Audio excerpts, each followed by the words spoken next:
So somebody asked me kind of a unique question that was kind of shared personal thing, I guess. I don't know.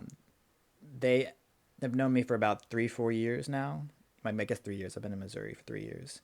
And they were asking how I stayed kind of consistently around the same like rating level online over the last 3 years, even though I don't play nearly as much as I did at the start, as like my PhD program got progressively more difficult and more time consuming. I started sacrificing my chess playing time and definitely scrapped study time.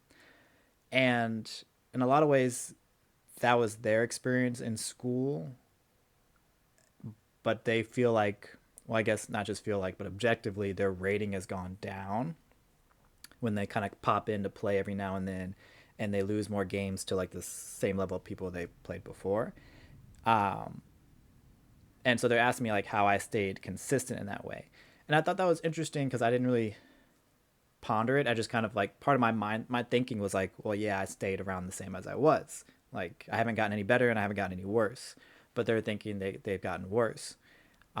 So we unpacked it a little bit and we kind of saw like their way of approaching chess is very different than my way of approaching chess, where they do a lot of like memorization, um, not a lot of like practice and pattern recognition. So they didn't do a lot of puzzles. They did some, but most of it was like studying openings, and they memorize a lot of like a lot of opening theory. Not a lot of different openings, but like there was like maybe 4 or 5 openings on both sides, black and white, that they knew really really well. So they knew all the traps. They knew the main lines. They knew a lot of the side lines, all that.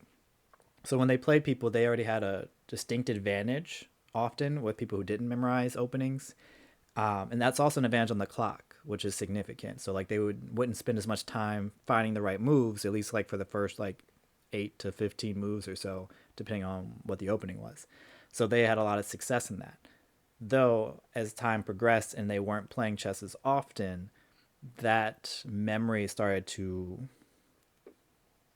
I don't know the word, leave them, dissipate. I don't know. So since they weren't really kind of practicing it and like reinforcing that memory for, I guess, longer long term memory, they were losing that kind of opening theory knowledge.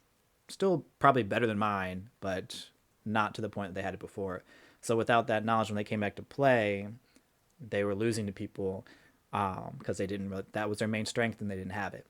Whereas for me, where I have almost little to no opening knowledge, I just know more of like opening principles, like foundational stuff.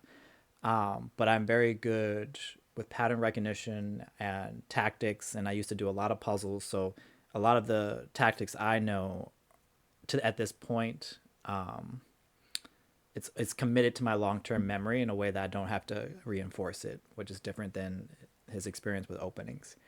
And also in my PhD program, I've developed a lot of like more, I guess, more insight into kind of what critical thinking really means and what metacognition really means. So thinking about your thinking, and my study habits have definitely improved, right?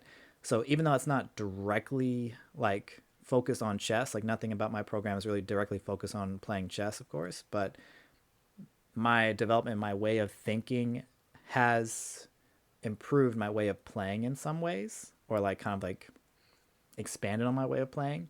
Um, it hasn't been enough where like I've seen like dramatic rating increases in the last few years, but I think it's like helped me make decisions more quickly.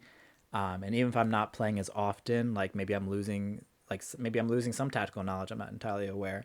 Or maybe I'm playing. I would normally maybe be playing slower had I not been working on critical thinking skills. I'm not sure, but in some ways it's like transferable. So I think that's been incredibly helpful. Um, so all that to say, like in our conversation, we just kind of came to the realization that if we wanted to kind of continue as like chess players and like keep that motivation up where you're still like kind of winning enough where you're like it's still enjoyable to you, because losing is like it has its place, but you don't want to lose that much. You want to see some progress over time. That for my friend, they would need to spend more time focusing on like tactics, and also developing their critical thinking, to be able to see more improvement, because like you know in hindsight, just memorizing openings is it's good, but then when you get to the end of the line that you memorize, like you're kind of stuck. Like you don't really, if you don't know the plans, you don't know the strategies, you don't have the pattern recognition, you're going to struggle. And on the flip side, for me, if I were to like, after I finish my program, maybe I'll have more time to study.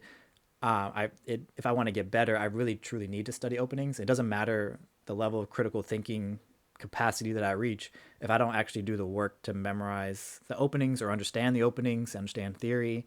Then I'm not going to be able to play at a higher level, right? And I don't know. I'm pretty happy with where I am. I'm not a title player by any means, but that's not necessarily the path that I'm pursuing here. Um, but I think I would do it for the fun of it. Also, like I think I'd be more motivated when I get start taking students again.